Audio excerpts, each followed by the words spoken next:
বাংলাদেশ ও push in ইস্যুতে আর কোনো মন্তব্য করবেন না বলে জানিয়েছেন পশ্চিমবঙ্গের মুখ্যমন্ত্রী শুভেন্দু অধিকারী।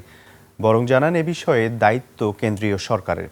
এদিকে সীমান্তে অবৈধ অনুপ্রবেশের অভিযোগকে কেন্দ্র করে ভারত বাংলাদেশ সম্পর্কের চলমান উত্তেজনার মাঝেই যৌথ সীমান্ত সহযোগিতা আরও জোরদার করতে একমত হয়েছে দুই দেশ।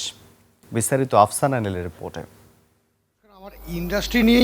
বাংলাদেশ নিয়ে বহু বিতর্কিত মন্তব্য করা পশ্চিমবঙ্গের মুখ্যমন্ত্রী শুভেন্দু অধিকারী এবার ভোল পাল্টেছেন। আপাতত বাংলাদেশ ইস্যুতে কোনো মন্তব্য করতে চান না বলে জানিয়েছেন তিনি।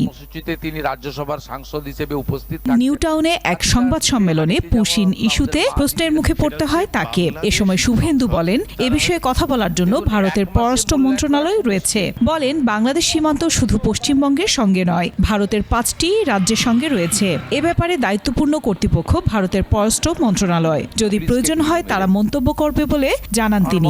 তারপর থেকে আর কিছু দেখতে পাচ্ছেন না আপনারা। শুভেন্দু আরও জানান, উত্তরবঙ্গের চিকেন নেকের মতো কিছু জায়গায় কাঁটাতারের বেড়া নির্মাণ হচ্ছে। নির্দিষ্ট সময়ের মধ্যে এ কাজ শেষ হবে। এটি ভারতের নিরাপত্তার বিষয় বলেও মন্তব্য করেন তিনি।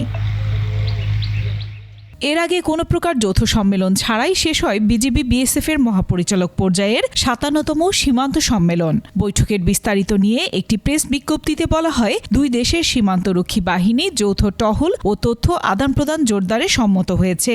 এজন্য সীমান্তে গোয়েন্দা তথ্য বিনিময় বাড়ানোরও সিদ্ধান্ত নেওয়া হয়।